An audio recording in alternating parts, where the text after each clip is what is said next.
আজকে খুব মজার একটা ঘটনা ঘটছে। আমাদের এই বাংলাদেশেরই ছেলে, ও গো কার্ট বানাইছে এবং প্রধানমন্ত্রী ওকে ডাকাইছে, ডাকা ওর গাড়িটা ট্রায়াল দিছে এবং আমার অনেক কুল লাগছে ব্যাপারটা, অনেক ভাল লাগছে যে প্রধানমন্ত্রী তাহলে আশপাশ খোঁজ রাখতেছেন। অনেকেই বলতেছে সে কথা বেশি বলতেছে না, আমার মনে হয় ঠিকই আছে, কথা এত বলে লাভ কি, কাজ করা দরকার, কাজ দেখে লাভ আমাদের।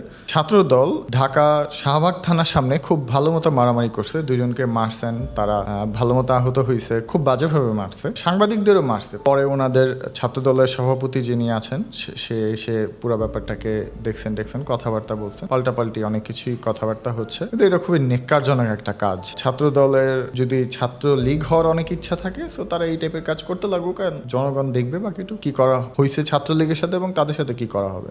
মালয়েশিয়াতে বাংলাদেশি দুজন ট্রাভেলার হাজব্যান্ড ওয়াইফ গাড়ি চালাচ্ছিলেন, তখন গাড়িটা অ্যাক্সিডেন্ট হয়। একজন মালয়েশিয়ান সেনা কর্মকর্তা গাড়িটাকে ধাক্কা মারে, যার কারণে হাজব্যান্ড ইমিডিয়েটলি মারা যায় ওখানেই, কিন্তু ওয়াইফ এখনো চিকিৎসাধীন আছেন। এখন সামনে আমরা জানতে পারবো, দোয়া করি যাতে ওয়াইফ বেঁচে যান। আর যে সেনা কর্মকর্তা, তাকে রিমান্ডে নেওয়া হয়েছে। যুব দলের একজন সাবেক কর্মী রিসেন্টলি এনসিপিতে জয়েন করছে এবং তিনি বলছেন রাজপথে নামলে এই সরকারের পতন ঘটানো বেশি সময়ের ব্যাপার না।